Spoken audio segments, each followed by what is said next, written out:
எல்லாருக்கும் வணக்கம். க்ரீன் கார்டனுக்கு உங்களை வரவேற்கிறேன். இன்றைக்கி நம்ம ஒரு ரெசிபி தான் பார்க்க போகிறோம். இது வந்து வெஜிடபிள் குருமா மாதிரி இருக்கும். பட்டாணி யூஸ் பண்ணி, இதில் பட்டாணி, கொண்டக்கடலை, அப்புறமா க்ரீன் பட்டாணி, ஒயிட் பட்டாணி, அந்த எல்லாம் மிக்ஸ்டாக வச்சு அதை ஊற போட்டு நைட் ஃபுல்லாக ஊற வச்சுட்டு அடுத்த நாள் காலையில் நீங்கள் எடுத்து குருமா பண்ணலாம். நல்லாயிருக்கும் டேஸ்ட்டாக.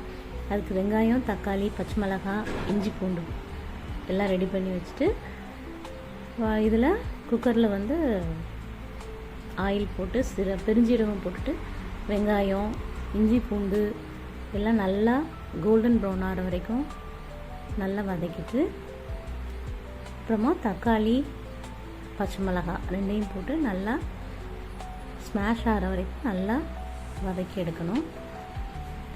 நல்லா வதக்கினதுக்கு அப்புறமா அதில் வந்து கொஞ்சம் மஞ்சள் தூள், உப்பு அதெல்லாம் மிக்ஸ் பண்ணிவிட்டு நல்லா கலந்து விடுங்க. அதுக்கப்புறமா நம்ம அரைக்கிறதுக்கு தேவையானது பெருஞ்சீரகம், தேங்காய், சோம்பு, அப்புறமா கொல்லங்கொட்டை பருப்பு, வெங்காயம் 2 போட்டுக்கோங்க. நல்லா பேஸ்ட்டாக அரைச்சிட்டு அதையும் சேர்த்து ஊற்றிட்டு நல்லா கிண்டி விடுங்க.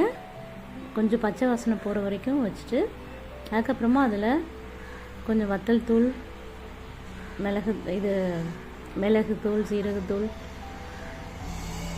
அப்புறமா கரம் மசால் பொடி எல்லாம் நீங்கள் மிக்ஸ் பண்ணி கொஞ்சம் உப்பு எல்லாம் பார்த்துட்டு